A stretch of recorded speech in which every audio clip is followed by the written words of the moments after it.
Somos tudo que fizer você sorrir. Core Odontomédica. Olá, você é amigo internauta, que é Iago Lázaro, diretamente da redação da Criativa Online. Falando com Haroldo José, ele que é agente de endemias, supervisor de ectosomose. E o que fazer para preveni-la? Haroldo, bom dia. Eu gostaria que você falasse um pouco sobre o que é ectosomose e como faz para preveni-la. Sim, bom dia a todos. Bom dia, Iago. Esquistosomose, né? É o que todo mundo chama de cistosoma, né? Cistosoma, para ficar mais popular. A gente faz, Iago, um trabalho aqui no município de combate, né? A esquistosomose, prevenindo a pessoa que está doente, né? Para que ela não chegue a um estado de saúde grave. Que a gente sabe que a esquistosomose é um problema que chega temos muitas vítimas fatais em São Miguel. Historicamente, a gente sabe que muitas pessoas já, inclusive, morreram, né? Vítima do cistosoma. O que é que acontece? Aqui, a maioria dos rios, né, da nossa região aqui, eles são rios que estão infectados de cistosoma. Apesar das pessoas não terem essa noção, mas os rios, se você chega no rio e você consegue visualizar aquele escaramujo tipo caracol, né? O melhor é você não entrar. Melhor é você não entrar. Por quê? Porque você não tem noção se aquele caramujo está infectado ou não. Como é que acontece, né, do caramujo ficar infectado? Chega uma pessoa que já tem a doença, né? Ela defeca ali próximo dos rios e ali, depois das chuvas, a enxurrada carrega esses ovos que ficam nas fezes e joga no rio, e vai acontecer que infecta o caramujo, né? Infecta o caramujo e em dado momento do dia, esse caramujo ele solta o que se chama de cercária. Solta a cercária na água e aquela pessoa entra no rio e aí ele penetra na pele e aí a pessoa vem desenvolver o problema, né, da doença chamada de cistosoma, né? Ou esquistosomose. E pode chegar a ficar muito grave e levar até a morte. Haroldo falou agora um pouco sobre quais são os maiores desafios dos agentes de endemias. Os maiores desafios de você, supervisor de ectosomose. Olha, a questão, porque a gente faz um trabalho em que a esquistosomose, por exemplo, diferente da dengue. A dengue, o agente ele vai na casa e trata e volta. Já a esquistosomose, o agente ele vai na casa, ele distribui o coletor, né? E depois ele vai buscar o material, né? Que seria o exame de fezes. Então, às vezes a gente vai na zona rural, a gente distribui, por exemplo, 100 coletores e pede às pessoas que coletem o material, que no outro dia a gente vai buscar. Às vezes a gente distribui 100 e no outro dia que a gente vai pega apenas 30, né? Tem uma perda aí mais ou menos de 70%. Né? Então, se você for contabilizar aí, tem o tempo do servidor, tem um combustível que você gasta para ir na zona rural buscar e depois você perde. Né? Então, a gente pede que a população, quando receber esses coletores, leve a sério, porque a esquistosomose é um problema grave. E se você deixar para tratar depois que ela já estiver numa fase aguda, né? Então fica bastante complicado, viu? Mais ou menos isso aí, na questão de ectosomose. E além da zona rural, o problema de estradas, que às vezes está chovendo também, né? E a gente deixa o coletor e aí marca para ir no outro dia, mas às vezes o local é muito difícil acesso e você não volta no outro dia, porque não tem como passar. E aí tem que voltar todo aquele trabalho de distribuir de novo o coletor para depois pegar. Mas graças a Deus a gente tem feito um trabalho bacana e a gente precisa que a população possa aderir melhor, né, a esse serviço. Tá aí a importância do trabalho em parceria com a população, né?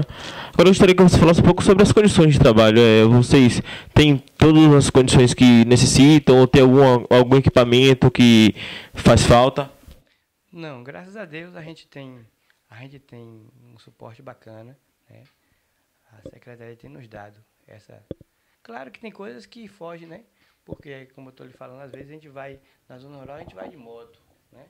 A gente vai de moto, às vezes é a questão da chuva, a questão das estradas, mas isso aí, a gente tem 2 motos que estão locadas e serve para nós aí, fazer esse trabalho na zona rural. E a gente não pode reclamar. O suporte tem sido dado da melhor forma possível, né? Pela secretaria e também pela prefeitura. Agora, falando da dengue, São Miguel está entre 120 municípios que estão com suspeita de focos do mosquito da dengue. Eu gostaria de saber o que vocês, agentes de endemias, têm feito para intensificar esse cuidado com a população. Isso, Iago. Essa questão de a gente estar entre os 120, isso aí passa por um processo, né, que a gente chama de LIRA, né? Que é o levantamento de índice. Então, a gente faz isso a cada 3 meses.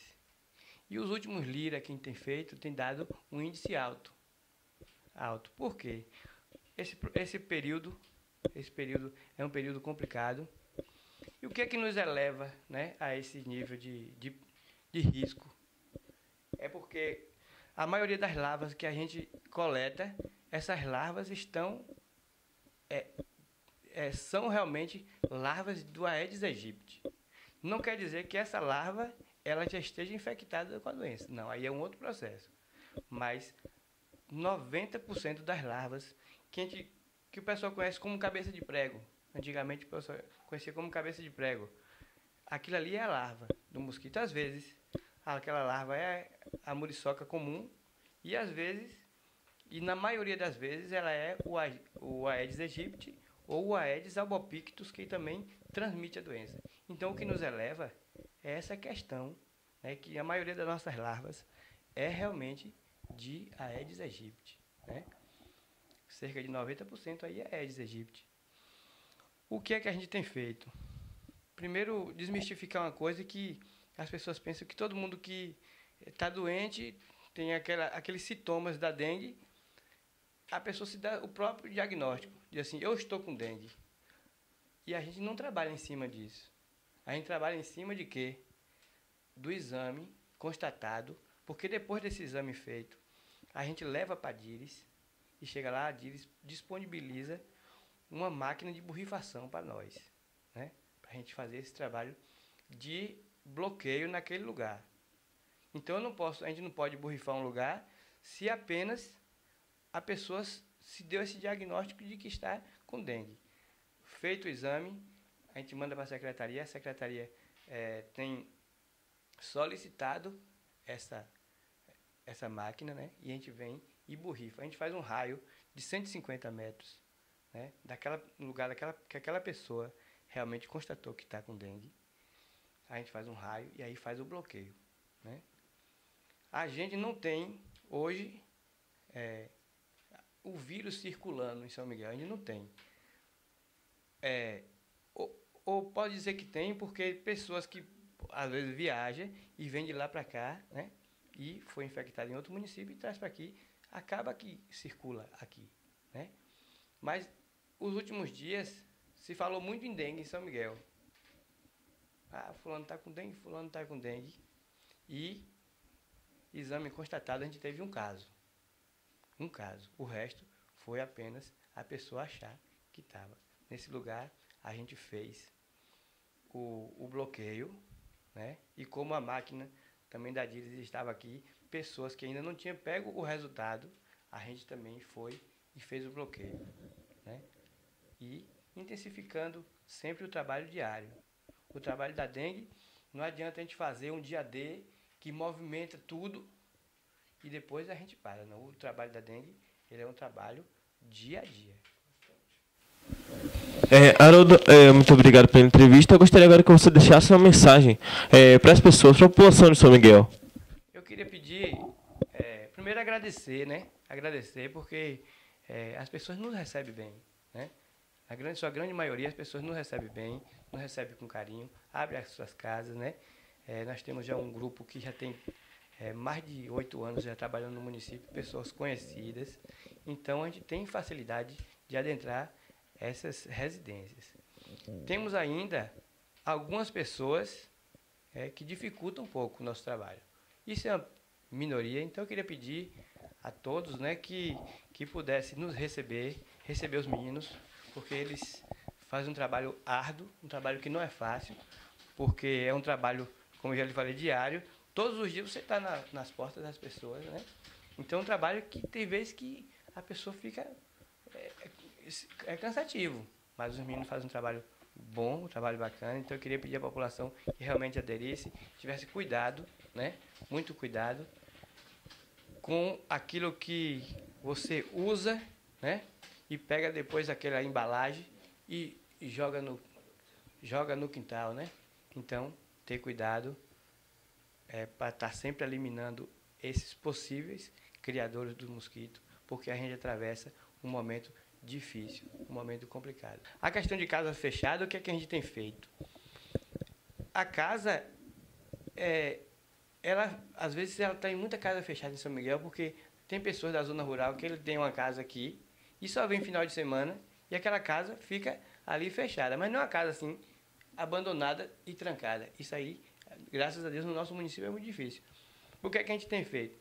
A gente procura saber dos vizinhos ali que dia aquela pessoa está em casa. E aí a gente vê o melhor momento para a gente poder tratar. E a DIRIS, eles não querem que a gente feche o ciclo, né, com acima de 1% de casa fechada. Então, a gente só consegue fechar um ciclo quando a gente consegue deixar pelo menos de 1%, né, de casas fechadas. E graças a Deus a gente tem conseguido isso aí. Mas a população precisa realmente nos ajudar. Haroldo, muito obrigado. Isso aqui é Amigo Internauta. Ficamos por aqui. Até o próximo bate-papo. É isso aí.